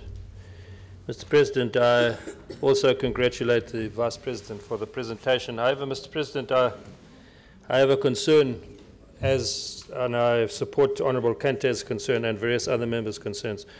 In reading through these reports, Mr. President, I don't see the Vice President's name anywhere.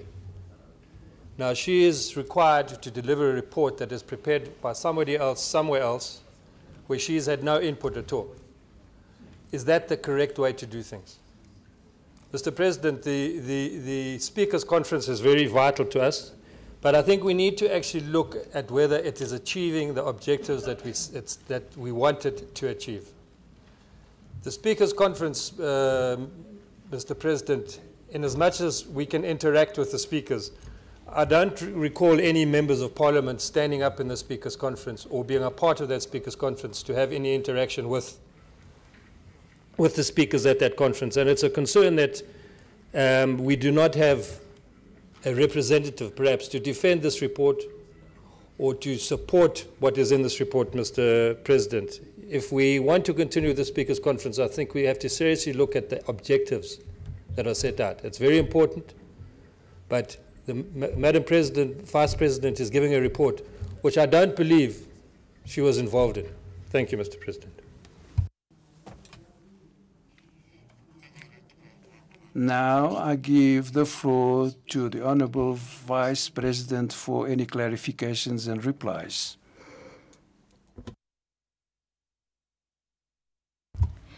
Merci, Monsieur le Président. Thank you, Chair. First of all, I would like to thank all those who have taken the floor, my colleagues who have asked questions and made very relevant comments. And I would try to give answers to some of the questions. So if I have to be faithful to what has been said, there was a question relating to why the lateness regarding the ratification of the Malabo Protocol. How the Malabo Protocol could be brought to the level of our national assemblies, why citizens sign it. These three questions go together and have been quite redundant amongst the different questions which have been asked by my colleagues. And I believe that each of us could find some answers to these questions because the countries are different and have different experiences. Some countries ratified it because they believed that it was consistent with their constitution. Others, on the other hand, during the different presentations on the failure to sign the protocol, the others have said that there are some articles which pose a problem, and that's why they did not sign. So I believe that there are different problems from one country to another, but it is necessary to study in detail at the level of each country what constitutes a stumbling block to ratification. And I believe that it behoves on us parliamentarians to respond to these questions together. I would like to go to a very important question. And this has been repeated by many of my colleagues, that this report should not have been presented by the Bureau, but by the speakers of the different parliaments, because we're those who discuss and those who have to provide answers to all these questions. That is true, but we won't. In fact, it's a practice here for the Bureau to present the report of the Speakers' Conference, because it is simply an informative report. It provides information on what has been said and what happened and what was retained during this Speakers' Conference. And I believe that it is very important for us to discuss what was said during this conference, because we were not present. That is, not all of us parliamentarians were present. So I believe that during those 2 days, I followed deliberations of the conference. I was present, and that is why I'm trying to give some answers to the questions raised. Now, with regard to the presence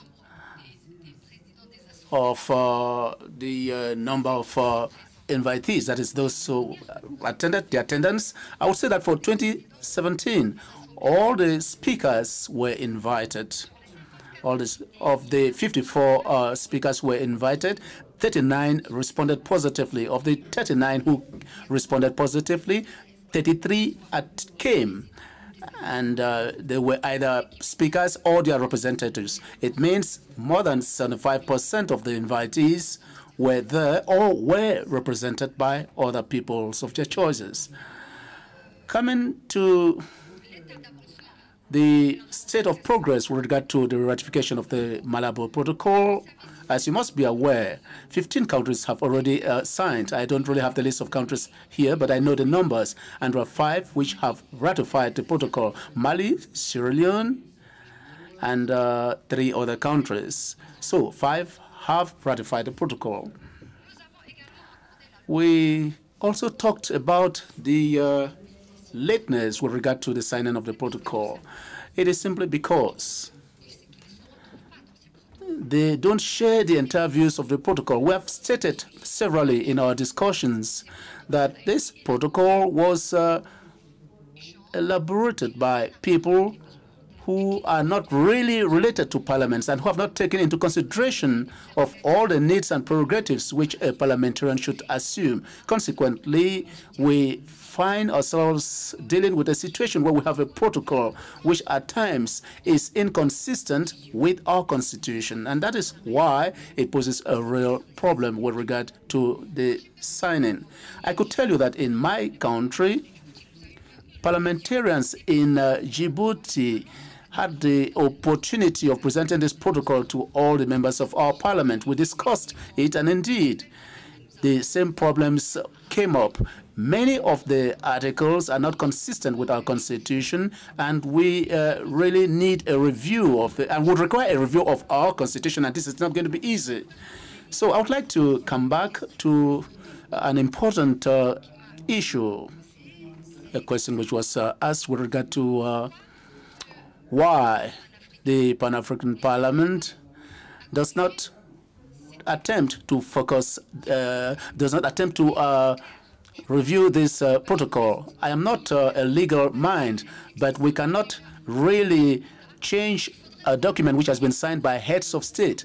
It has to be ratified first before it could be amended. I stand to be corrected, but that is my understanding.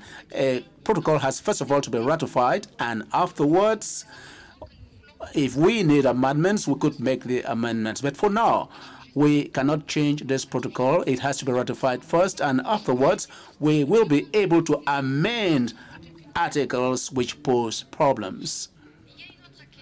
There was another question which, well, the state of progress of our recommendations. You said since the year 2004 or 2007, the speakers of the different assemblies are invited, but would like to know the state of progress of the recommendations which have been made. I am a little bit disturbed. I cannot answer this question, but perhaps the administration, after studying and carrying out the necessary investigation, will be able to provide answers to the state of progress with regard to the recommendations. There was also a question. Yes, what's the importance of this conference, the Speakers' Conference? Why do we invite the speakers of national parliaments?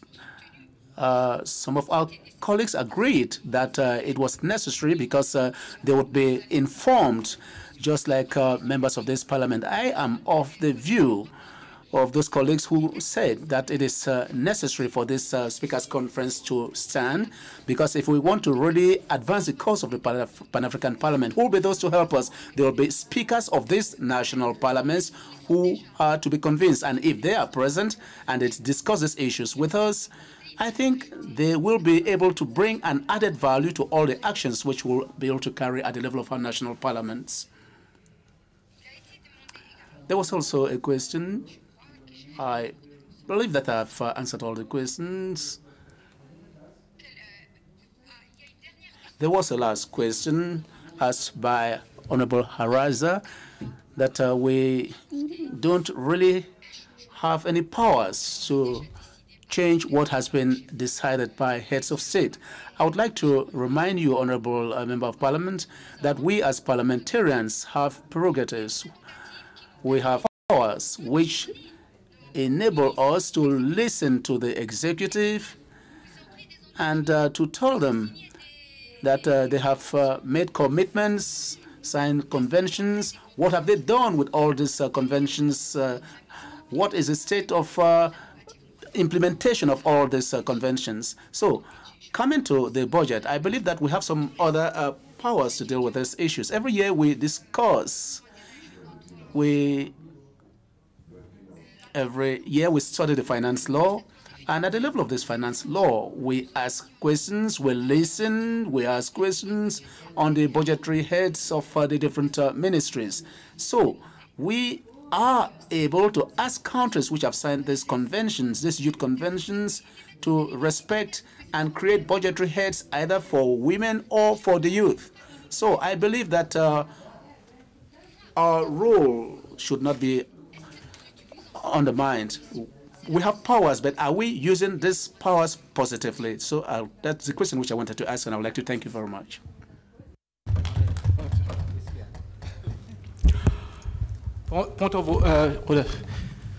Há uma insistência. You have the floor. The same problem in translation of papers, now with translation of interpreters. I will say it in French. Je n'ai jamais dit. I never said that the Pan-African Parliament or members of the Pan-African Parliament have no power.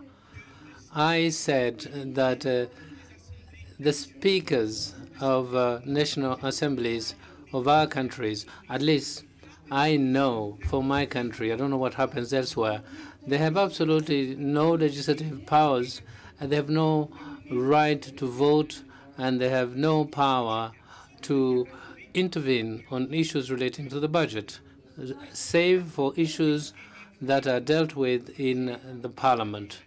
So this is what I'm saying, that it will be difficult for us then to have any influence on issues relating to the youth. So I didn't say that they didn't have any powers here. Yes, Honorable Koenig, I do appreciate your question. You've spoken about your country, but I was talking about general experiences. So I speak here as an MP, as a president of one, or speaker of one of our parliament. So we have the power to request the executive branch to give us an appraisal on progress on any given topic. I didn't say that you didn't have power. I was just sharing the experience that I have with you. Thank you.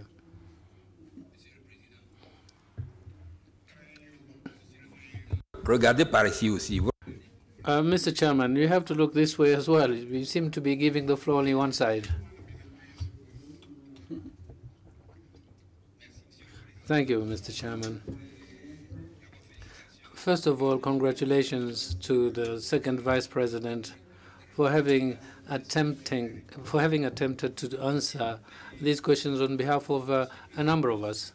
But again, I think I'm not satisfied with regard to the rate of participation. If I got her well, you had invited about 36 people. Is it that everyone was invited? 36 answered. So how many speakers of parliament, how many actually did make the journey and come here and participate in this meeting and sit in this room? Because our colleague from Cameroon said that probably they don't take it too seriously. This is why we want to know the number of speakers who are represented here. Then, with regard to recommendations, and I'm sorry to say that you say that it's up to management. No, that is the role of the Bureau. The Bureau may request management to give them a list of recommendations. Next year, for example, when they're going to come again, we could have an item on the agenda, implementation of recommendations. And I think every country would then be at liberty to give us a feedback on progress made with regard to recommendations adopted earlier. I would like to know if anybody else would like to add something so that the Vice President may answer all the questions. I don't see any raised hands, so may I give you the floor, Madam Vice President? Jacqueline, you have the floor. Mr. Chairman, I had requested clarifications with regard to the rules of procedure of the Speaker's meeting. Now, for the next meeting, the rules of procedure, they're going to apply. Are we going to have them? It looks as if there's another colleague that would like to speak. Yes, you have the floor, sir. شكرا سيد.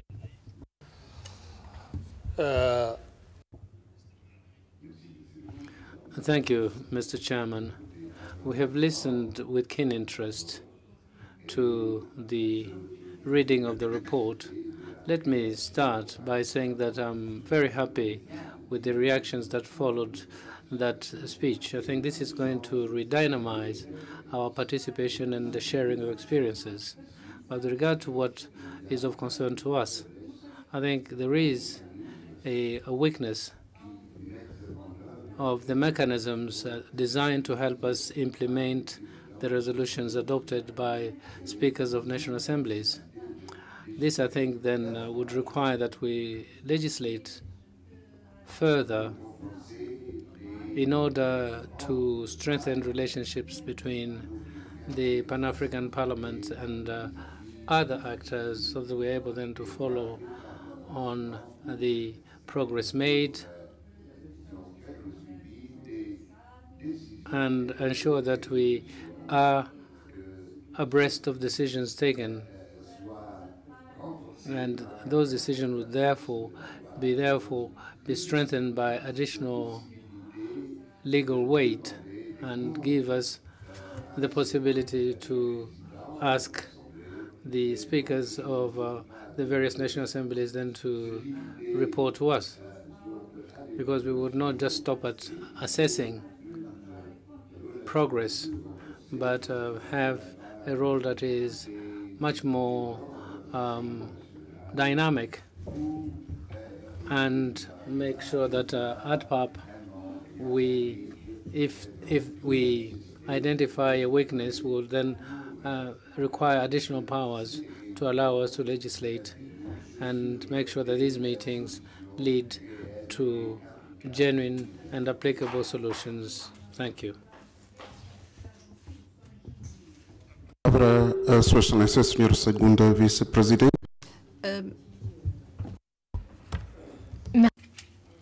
Thank you, Mr. Chairman.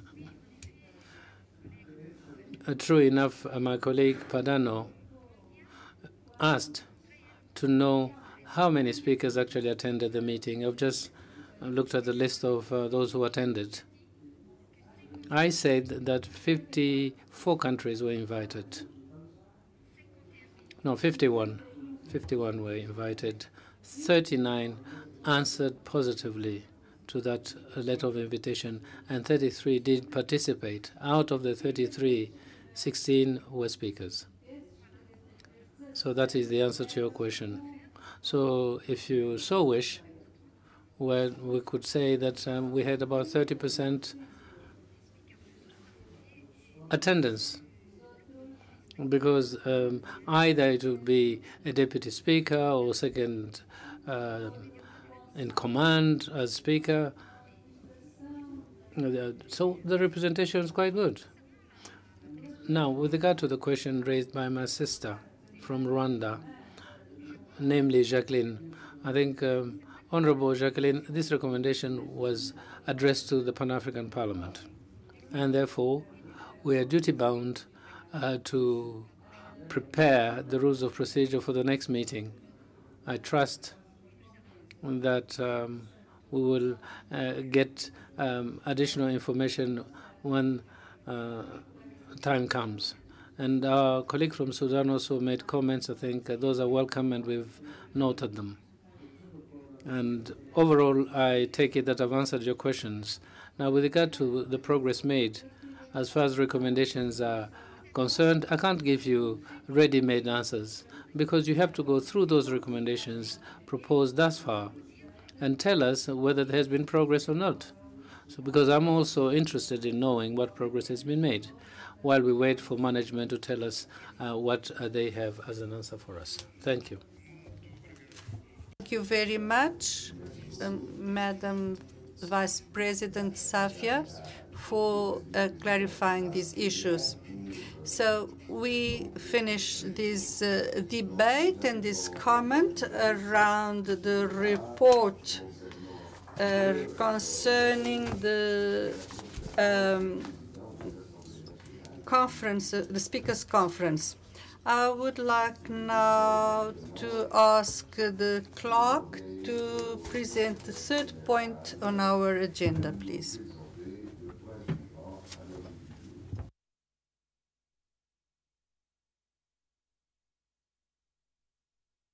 Thank you, Mr. Chairman. The next item on our agenda is a presentation and discussion on the report of the Justice and Human Rights Committee on Nationality and Citizenship in Africa.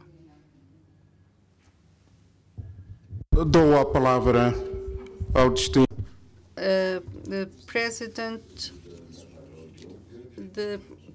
of the Committee on Justice and Human Rights on National will now make his presentation.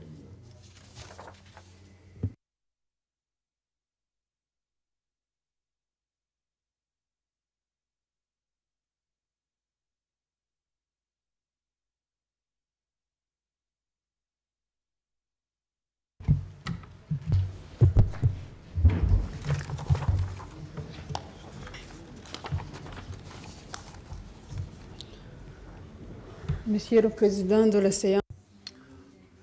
Honorable Chairperson, honorable colleagues, thank you for the opportunity given to me to give you a reading of the report of our committee, which held its meeting from the 9th, on the 9th of August 2017. The Standing Committee on Justice, Human Rights, and the Committee the Committee on Rules, Privileges and Discipline held a workshop on the rights nationality in collaboration with the South African Lawyers for Human Rights representative of the African Commission on Human and People's Rights and the United Nations High Commission for Refugees made presentations. So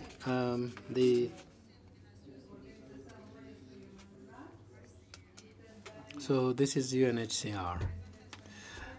UNHCR presentation, the right to nationality and the prevention of statelessness. Mr. Matthias Reus of UNHCR gave us the first presentation of the morning entitled The Right to Nationality and the Prevention of Statelessness. During his presentation, he gave us a brief overview of the concept of statelessness and nationality as defined by Article 1 of the UNHCR 1954 Convention on the Status of Stateless Persons. A person who is not considered as a national by any state under the operation of its law. The objectives of the presentations were the following.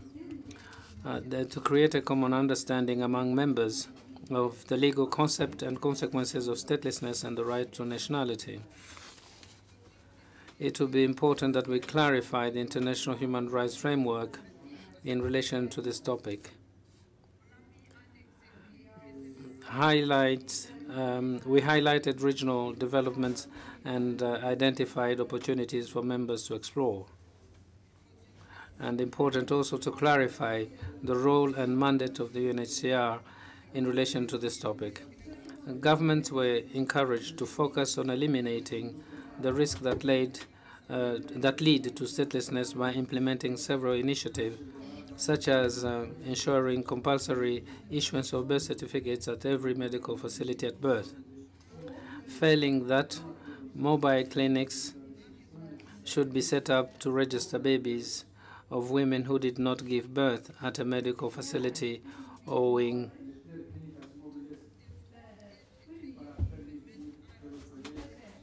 to access or financial